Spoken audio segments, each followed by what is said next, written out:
Ang mga ilaw sa Ninoy Aquino International Airport Terminal 3 ay tila mas maliwanag kaysa karaniwan.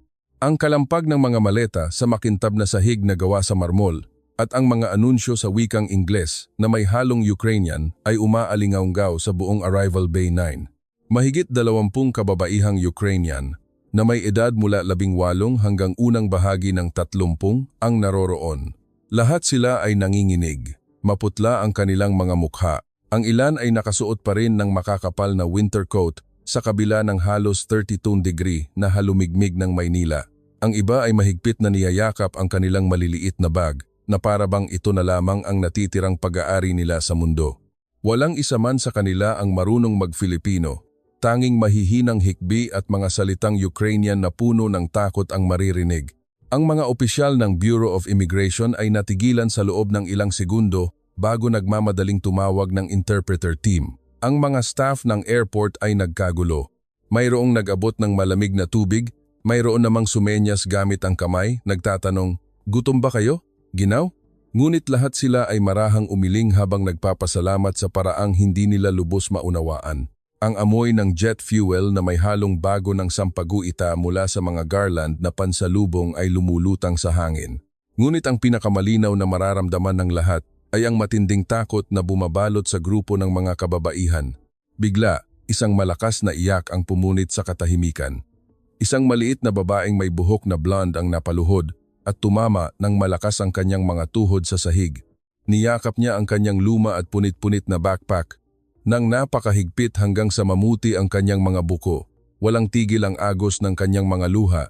Mabilis at hindi maintindihan ang kanyang sinasabi sa Ukrainian, ngunit naintindihan ng lahat ang ibig niyang sabihin, "Wala na akong mapupuntahan." Isang opisyal na babae ang mabilis na lumuhod at niyakap siya ng walang pag-aalinlangan. "Okay lang yan, iha," bulong niya. "Nasa Pilipinas ka na, ligtas ka na rito." Alam niyang hindi siya naiintindihan ng dalaga. Ngunit ang mahigpit na yakap at marahang pagtapik sa likod na parang yakap sa isang nakababatang kapatid ay sapat na. Mas lalong lumakas ang iyak ng dalagang Ukrainian, ngunit sa pagkakataong ito'y mga luha ng ginhawa. Sa loob ng wala pang 10 minuto, kumalat ang balita sa buong airport.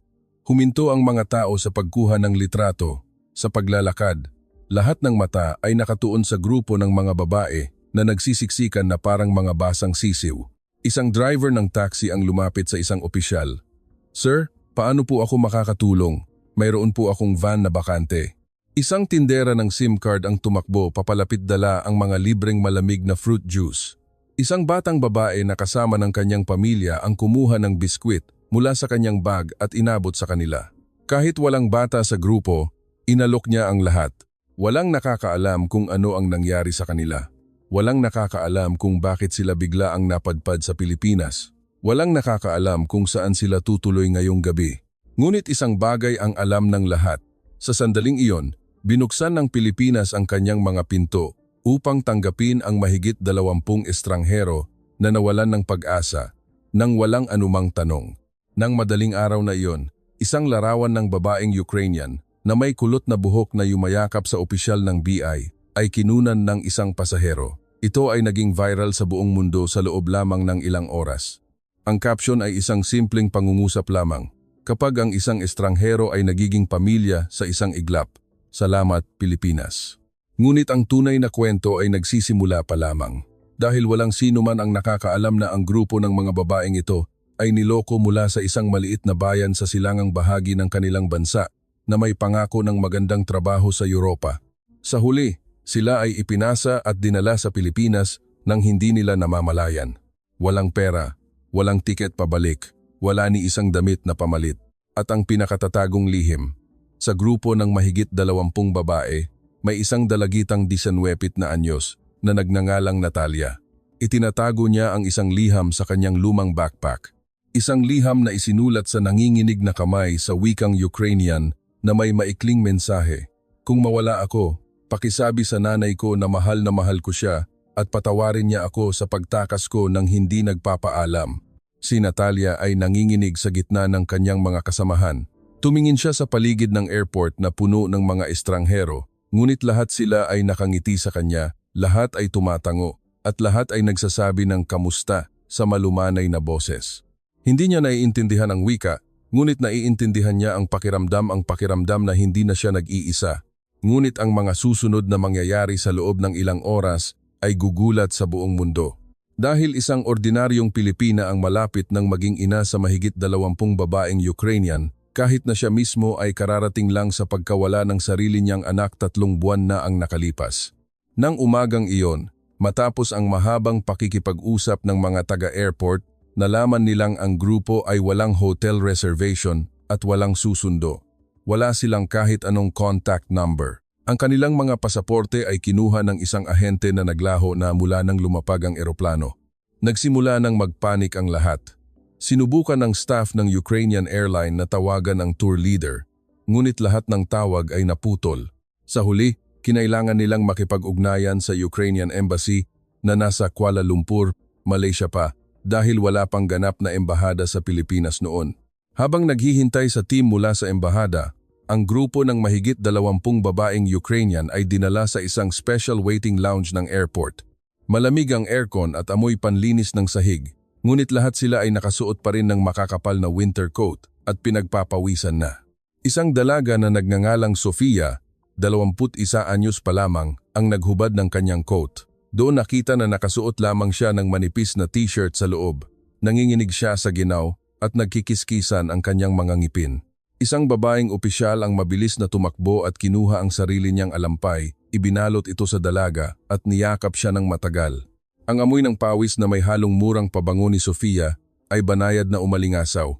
Napabuntong hininga ang opisyal at bigla niyang naalala ang kanyang anak na pumanaw 3 buwan na ang nakalipas. Ang kanyang anak na mahilig sa kaparehong pabango. Ang pangalan niya ay Ate Lorna, 48 anyos, at halos 20 taon nang nagtatrabaho sa airport. Ang tunay niyang trabaho ay ang mag-asikaso sa VIP lounge. Ngunit nang umagang iyon, humiling siyang lumipat sa arrival area para tumulong, sa isang dahilan na kahit siya ay hindi maipaliwanag. Tinitigan ni Ate Lorna ang bawat mukha ng mga dalagang Ukrainian at kumirot ang kanyang puso. Para niyang nakikita ang sarili niyang anak na nakatayo roon 20 bersyon niya. 3:00 ng hapon, tumawag ang embahada. Humihingi sila ng hindi bababa sa 3 araw bago may makarating. At sa ngayon, wala silang emergency fund para mabayaran ang hotel para sa kanilang lahat. Nang marinig iyon ni Ate Lorna, nanginig ang kanyang mga kamay. 3 araw? Saan matutulog ang mga batang ito? Kinuha ni Ate Lorna ang kanyang telepono. Binuksan ang Viber group chat ng kanilang barangay sa Batangas at nag-message sa kanyang matalik na kaibigan na si Tita Elena na may-ari ng isang karinderya. Tita, ilang bakanteng kwarto meron ka? Isa na lang. Bakit? Pwede bang rentahan ko buong bahay nyo? Pwede ba nating palawakin? Lorna, nababaliw ka na ba? Saan ka kukuha ng pera? Ibebenta ko ang kotse, ibebenta ko ang bahay, hindi ko na alam. Natahimik si Tita Elena ng 3 segundo. Bago nag-reply ng isang pangungusap. Gusto mo, buong subdivision na lang ang kunin natin? Tatawagan ko ang mga kapitbahay. Sa loob lamang ng 10 minuto, ang Viber group ng Barangay Amihan na karaniwang tahimik ay sumabog sa mga mensahe at uminit ang telepono ni Ate Lorna. Sa bahay ko, may 3 kwartong bakante. Sa amin, 2 lang pero maluwag ang sala. Kasya 20 kung maglalatag ng banig. May aso kami pero pwede ilipat sa likod bahay. Magaling akong magluto, tulungan ko kayong maghanda ng mainit na pagkain para sa kanila. Nagbabasa si Ate Lorna habang tumutulo ang kanyang mga luha. Nang gabing iyon, isang convoy ng 7 UV Express van mula sa Batangas ang sabay-sabay na dumating sa NAIA. Ang lahat ng driver ay nakasuot ng pare-parehong t-shirt, nakangiti at may hawak na mga karatulang sulat kamay, maligayang pagdating sa Pilipinas, Barangay Amihan. Ang mahigit 20 babaeng Ukrainian ay isinakay sa mga van, litong-lito. Ang ilan ay takot pa rin at naninigas ang katawan. Ngunit nang makita nila ang mga ngiti at ang mga karatula, nagsimula na rin silang ngumiti ng may hiya. Si Natalia ay nakaupo sa tabi ng bintana, pinagmamasdan ang mga kalsada ng Pilipinas sa unang pagkakataon. Ang amoy ng usok ng sasakyan na may halong bango ng sampagita mula sa mga nagtitinda sa gilid ng daan ay pumasok sa kanyang ilong. Dahan-dahan niyang niluwagan ang pagkakahawak sa kanyang backpack na halos 3 araw na niyang mahigpit na hawak. Habang papalabas ng airport ang mga van, dumaan sila sa malaking arko na may nakasulat na "Welcome to Metro Manila." Nakita ni Natalia ang mga batang Pilipino na kumakaway sa gilid ng daan. Kumaway siya pabalik ng hindi namamalayan. Sa tabi niya, nakatulog na si Sofia. Ang ulo ay nakasandal sa balikat ni Ate Lorna na sumama sa kanilang van. Kinumutan siya ni Ate Lorna ng alampay at marahang hinaplos ang kanyang buhok tulad ng paghaplos niya sa ulo ng kanyang sariling anak. 9:00 ng gabi, ang 7 van ay sabay-sabay na lumiko sa isang eskinita sa Barangay Amihan. Ang buong kalye ay maliwanag. Lahat ng bahay ay may bukas na ilaw sa labas at may mga Christmas lights na kumukutitap na parang may piyesta.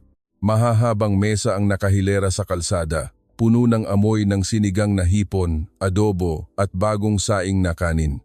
Isang malaking puting tela ang nakasabit sa bungad ng eskinita na may nakasulat sa itim na marker. "Maligayang pagdating sa aming tahanan, aming MGA anak." Isa-isang bumaba mula sa mga van ang mga babaeng Ukrainian, tulala at hindi makapagsalita. Isang ale na nasa 60s ang tumakbo at niyakap si Natalia. "Anak, nandito ka na," sabi niya habang umiiyak. Kahit ngayon lang sila nagkita, isang 10 taong gulang na batang lalaki ang nag-abot ng kwintas ng sampagita kay Sofia at sinabing, "Welcome to the Philippines. I love you," sa kanyang puntong Pinoy. Agad na napaiyak si Sofia. Nang gabing iyon, walang natulog sa Barangay Amihan. Bawat bahay ay bukas para sa kanila. Lahat ay nagtutulungan magkumot, magsandok ng kanin at ulam, at magturo ng mga salitang masarap, salamat, at mabuti.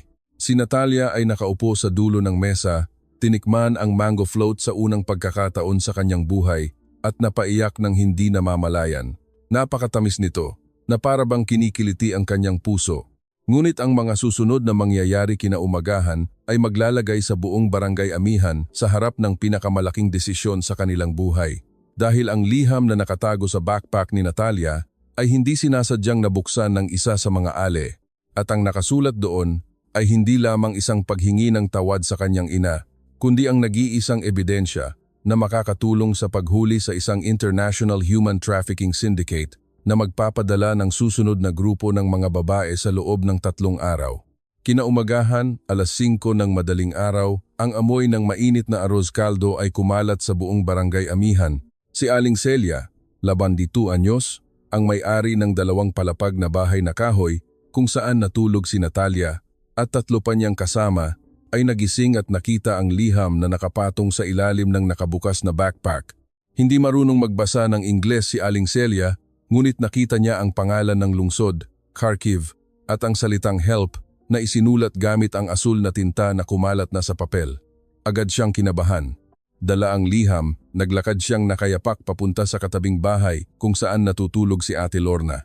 "Lorna, tingnan mo to, kakaiba." 3 linya pa lang ang nababasa ni Ate Lorna sa liham. Namutla na siya agad. Nakasulat dito, "Kung sino man ang makakita nito, pakiusap, tumawag kayo ng pulis. Ang nagdala sa amin dito ay hindi isang travel agency. Kinuha nila ang aming mga pasaporte. Sa loob ng 3 araw may darating na 40 pang babae mula Kiev papuntang Pattaya. Kung hindi nyo sila matutulungan, dadalhin silang lahat sa Malaysia." Ang pangalan ng leader ay Mr. Alex. Mayroon siyang tattoo na ahas sa leeg. "Natalia, 19 women." Patawad sa abala. Itinaas ni Ate Lorna ang kanyang kamay upang takpan ang kanyang bibig habang tumutulo ang kanyang mga luha. "Anong gagawin natin, Lorna?" Mahinang tanong ni Aling Celia. Huminga ng malalim si Ate Lorna at sumagot sa boses na hindi pa niya kailanman naging ganito katatag.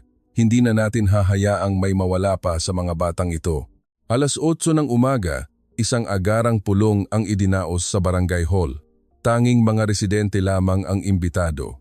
Walang pulis, walang media, walang tagalabas. Hawak ng mahigpit ni Ate Lorna ang liham at binasa ito ng malakas. Bawat pangungusap, natahimik ang lahat.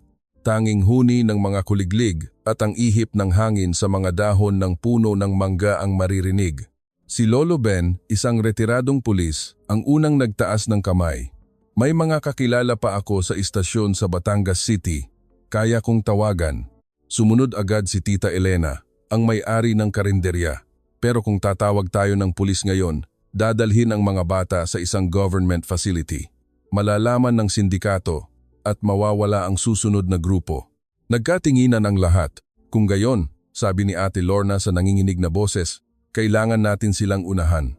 Ang plano ay mabilis na nabuo, na para bang lahat ay naghihintay sa araw na ito. Si Natalia at 5 pa niyang kasama ay pinakiusapang magpanggap na mag-text kay Mr. Alex, sinasabing ligtas sila at sabik na makilala ang bagong grupo. Ang natitira sa barangay ay nagsimulang mag-asikaso ng kanilang mga gawain. Ang grupo ng mga nanay ay nagluto ng dalang daang lunchbox sa loob ng isang araw para sa posibleng pagdating ng bagong grupo. Ang grupo ng mga tricycle driver, 12 sa kanila, ay inihanda ang kanilang mga sasakyan. Ang mga estudyante sa kolehiyo na umuwi para sa bakasyon ay nagsilbing tagasalin gamit ang Google Translate at pinraktis ang pagsabi ng, "Huwag kayong matakot, tutulungan namin kayo sa Ukrainian." Isang retiradong guro sa Ingles ang nagboluntaryong maging pangunahing interpreter. Nang hapong iyon, dinala ni Ate Lorna si Natalia sa isang tahimik na lugar sa ilalim ng bahay ni Aling Celia. Umupo siya sa tabi niya at marahang hinawakan ang kanyang kamay. "Takot ka ba, anak?" Tumango si Natalia, nangingilid ang luha. Ngumiti si Ate Lorna at dahan-dahang nagsalita. "Nawalan na ako ng isang anak, hindi na ako papayag na mawalan pa ulit." Umiyak si Natalia sa mga bisig ni Ate Lorna nang napakatagal. Nang gabing iyon, sa unang pagkakataon mula nang umalis siya sa kanyang tahanan, nakatulog siya ng mahimbing. Nang gabi ring iyon, dumating ang reply mula kay Mr. Alex. "Mabuti, darating ang bagong grupo sa Pattaya sa Biyernes. Susunduin ko kayo diyan sa Huwebes ng gabi. Maghanda kayo. Huwag kayong magsasabi kahit kanino." Binasa ng lahat sa barangay ang mensahe at sabay-sabay na napangisi dahil ang Huwebes ay kinabukasan na. Ang buong barangay ay nagsimulang kumilos ng tahimik. Ang mga ilaw sa labas ng bawat bahay ay pinatay pagsapit ng 10:00 ng gabi. Tanging maliliit na gasera ang nakasindi sa mga tagpuan. Ang 7 UV Express van ay pinakintab at nakahilera sa garahe ni Lolo Ben. Sa loob ng bawat van, may mga kumot, tubig, biskwit at mga sulat kamay mula sa mga bata na nagsasabing, "Huwag kayong matakot, mahal namin kayo." 2:00 ng madaling araw, tinawagan ni Lolo Ben ang kanyang dating kasamahan sa Batangas City Police Station. "Pare, may kailangan akong ipagawa sa iyo, pero kailangan nating gawin ito ng tahimik. Huwag mong ipaalam na may alam na tayo." 3:00 ng madaling araw, lahat sa barangay ay nakaupo sa isang malaking bilog sa barangay hall. Walang natutulog. Hawak kamay silang lahat. "Bukas," sabi ni Tita Elena, "iuuwi natin ang lahat ng bata." Si Natalia ay nakaupo sa gitna ng bilog. Tumingin siya sa paligid, sa mga mukha na hindi niya kilala noon, ngunit ngayon ay ngumingiti sa kanya na parang malapit na kamag-anak. Huminga siya ng malalim at sinabi ang kanyang unang pangungusap sa Filipino, sa nanginginig na boses. "Salamat po sa pagiging pamilya ko." Natahimik ang lahat ng isang segundo bago sabay-sabay na humagulgol. Ngunit ang mga susunod na mangyayari sa loob ng ilang oras ay maglalagay sa barangay amihan sa harap ng tunay na panganib dahil si Mr. Alex ay hindi darating ng mag-isa. Kasama niya ang 6 na tao kumpleto sa armas. Hindi alam ng lahat, sa grupong darating, may isang babae na dating kaklase ni Natalia noong high school. Isang kaibigan na nawala noong nakaraang taon at ngayon ay babalik na may malamig na ngiti sa kanyang mga labi. 4:30 ng madaling araw. Madilim pa rin. Tanging ang huni ng mga kuliglig at ang marahang hampas ng alon sa dalampasigan ng nasugbu ang maririnig. Tahimik ang buong barangay na para bang walang tao. Ngunit sa katotohanan, lahat ay gising at handa. Si Lolo Ben ay nakatayo sa harap ng kanyang bahay, nakasuot ng madilim na damit at shorts. May flashlight na nakatali sa kanyang ulo, tulad ng ginagamit niya noong nanghuhuli siya ng alimango noong bata pa siya. Hawak niya ang isang mahabang yantok. Sa tabi niya, mahigit 10 tricycle driver ang nakapark, patay ang makina, nakahilera sa makipot na eskinita. Lahat sila ay nakasuot ng full-face helmet. Si Ate Lorna ay nasa sala ng bahay ni Aling Celia. Katabi niya si Natalia na nanginginig sa takot. Hinawakan ng mahigpit ni Ate Lorna ang mga balikat ni Natalia. "Hahayaan kong ikaw lang muna ang makita nila. Pagkatapos, kami na ang bahala. Huwag kang matakot." Tumango si Natalia, ngunit namumula ang kanyang mga mata. Kinuha niya ang kanyang telepono at tiningnan ang mga lumang larawan. Isang larawan niya kasama ang kanyang matalik na kaibigan noong high school Nakatayo sa harap ng kanilang puting paaralan sa Kiev. Ang pangalan ng kaibigang iyon ay Lydia. Naaalala ni Natalia na nawala si Lydia noong nakaraang taon. Sabi ng pamilya niya, nag-aral daw sa Europa pero wala nang nakarinig mula sa kanya. Hanggang 3 araw na ang nakalipas habang isinasakay siya sa van sa airport ng Kiev, nakita ni Natalia si Lydia na nakatayo sa tabi ni Mr. Alex, nakasuot ng itim na leather jacket. Ang dating masayang ngiti ay wala na, napalitan ng malamig na tingin. Si Lydia ang nag-text kay Natalia na pumunta sa Pilipinas, na maganda ang trabaho at malaki ang sahod. At ngayon, babalik si Lydia para kunin ang sarili niyang matalik na kaibigan, 6:00 ng gabi, Huwebes. 3 itim na van ang dahan-dahang pumasok sa eskinita ng Barangay Amihan, patay ang mga headlight. Ang driver ng unang van ay si Mr. Alex. Maikli ang kanyang buhok na blonde at ang tattoo na ahas ay gumagapang sa kanyang leeg. Nakasuot siya ng salaming pang-araw kahit madilim na. Sa tabi niya ay si Lydia, itim at maikli na ang buhok, nakasuot ng itim na sando na nagpapakita ng mahabang peklat sa kanyang braso. Huminto ang mga van sa harap ng bahay ni Aling Celia. Unang bumaba si Mr. Alex at kumatok ng 3 beses sa pinto. Binuksan ni Ate Lorna ang pinto na may matamis na ngiti na para bang walang nangyayari. Nandito na po pala kayo. Naghihintay na ang mga bata sa loob. Tumango si Mr. Alex at sinenyasan ang 6 na kasama niya na bumaba. Lahat sila ay malalaki, nakasuot ng hoodie at may dalang mabibigat na bag. Huling bumaba si Lydia, maingat na tumingin sa paligid. Papasukin ko na po muna sila, sabi ni Ate Lorna at isinara ang pinto. Sa loob ng bahay, tahimik. Pero sa labas, nagsimulang kumilos ang lahat. Sa isang iglap, sabay-sabay na namatay ang lahat ng ilaw sa kalye. Bumagsak ang kadiliman, tanging ang sinag ng buwan ang nagbibigay ng kaunting liwanag. Natigilan ang 7 lalaki. Bigla, may narinig silang iyak ng isang babae mula sa dulo ng eskinita. Tulong, tulungan niyo ako. Napalingon si Mr. Alex. Boses iyon ni Natalia. Hindi na siya nag-aksaya ng oras at tumakbo patungo sa direksyon ng boses. Sumunod ang kanyang mga tauhan. Hindi nila nakita ang mga anino ng mga taong nakayuko sa ilalim ng bawat bahay. Hindi nila nakita ang mahigit 10 tricycle na dahan-dahang umatras para harangan ang labasan ng eskinita. Hindi nila nakita si Lolo Ben, hawak ang kanyang lumang shotgun na 20 taon nang nakatago na nakatayo sa likod ng malaking puno ng mangga. At higit sa lahat, hindi nila nakita si Lydia na huminto sa pagsunod sa kanyang mga kasama at dahan-dahang bumalik sa harap ng bahay ni Aling Celia. Kumatok siya ng 3 beses. Lumabas si Ate Lorna. Bumulong si Lydia sa Ukrainian. Papasukin mo ako. Tutulong ako. Hindi naintindihan ni Ate Lorna ang mga salita, ngunit nakita niya ang determinasyon sa mga mata ni Lydia at agad siyang pinapasok. Sa loob, nakaupo si Natalia sa isang sulok. Yakap ang kanyang mga tuhod, umiiyak. Tumakbo si Lydia at niyakap siya. Humagulgol silang dalawa. Patawarin mo ako, sabi ni Lydia. Pinilit lang ako. Alam ko, sagot ni Natalia. Alam kong hindi ka ganyan. Sa labas, sumisigaw si Mr. Alex. Nasaan ang mga bata? Lumabas kayo! Bigla, isang malakas na putok ang umalinganggaw. Bang! Nagulat ang lahat sa loob ng bahay. Ito ang shotgun ni Lolo Ben, isang warning shot na pinaputok sa himpapawid. Sinundan ito ng sigaw ni Lolo Ben sa puntong Batangwenyo. Manahimik kayo. Nasa teritoryo ko kayo, kaya sa akin kayo makinig. Natigilan ang 6 na lalaki. Mula sa kadiliman, nagsimulang lumitaw ang daan-daang sinag ng flashlight. Ang lahat ng residente ng Barangay Amihan ay lumabas, may hawak na flashlight. Mga bata, babae, matatanda. Ang mga ilaw ay nakatutok sa mga mata ng mga kriminal. Si Tita Elena ay may hawak na malaking sandok. Ang retiradong guro ay nakatayo sa tabi ng isang grade 5 na estudyante na may hawak na makapal na libro. Walang may dalang nakamamatay na armas, ngunit mayroong higit sa 1,000 mga mata na nakatitig sa kanila. Nagsimulang umatras si Mr. Alex, ngunit huli na ang lahat. Sa bungad ng eskinita, 4 na police car ang tahimik na dumating. Kumukutitap ang kanilang mga ilaw. Walang sirena. Bumaba ang dating kasamahan ni Lolo Ben. Salamat Ben. Kami na ang bahala rito. Ang 6 na tauhan ay nahuli sa loob ng 3 minuto. Ngunit si Mr. Alex, na sinubukang tumakas, ay hindi nakalayo. Bumagsak siya matapos harangan ng isang tricycle driver. Nakadapa siya sa gitna ng kalsada at nang tumingala siya, nakita niya ang nakangiting mukha ng driver. "Welcome po sa Barangay Amihan.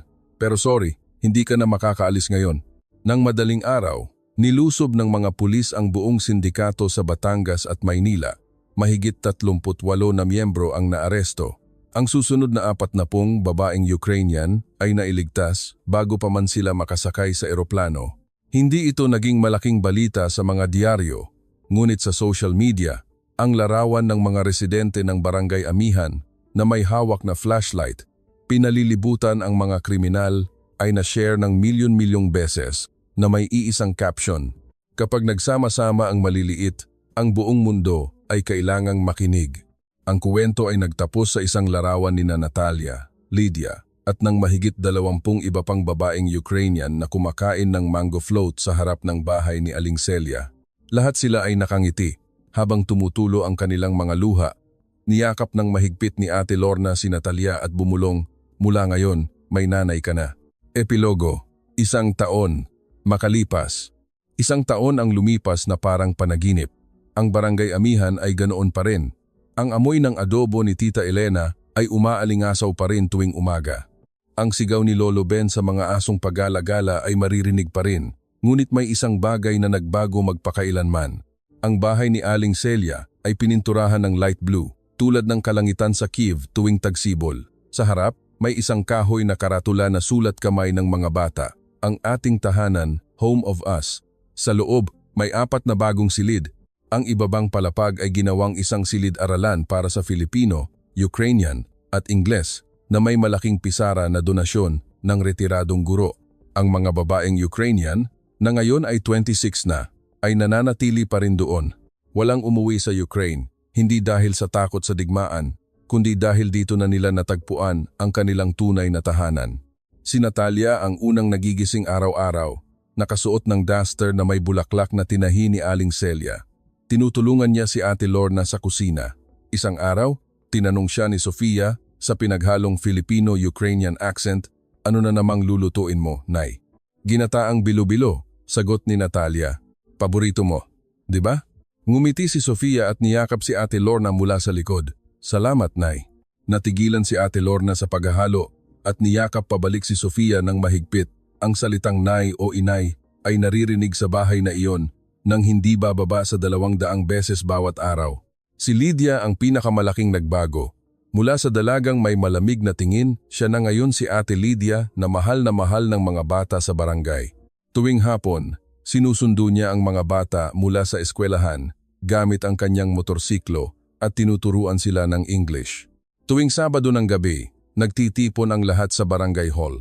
Ang paboritong pagkain, mango float ni Natalia at Ukrainian borscht ni Lydia. Ang pinakabago, isang kakaibang fusion na tinawag nilang borscht float na naging viral sa TikTok. Ang lahat ng kita ay inilalagay sa isang malaking alkansya na may nakasulat na "Para sa susunod na mga bata." Isang araw, kinausap ni Natalia si Ate Lorna. "Nay, gusto ko pong mag-aral sa kolehiyo.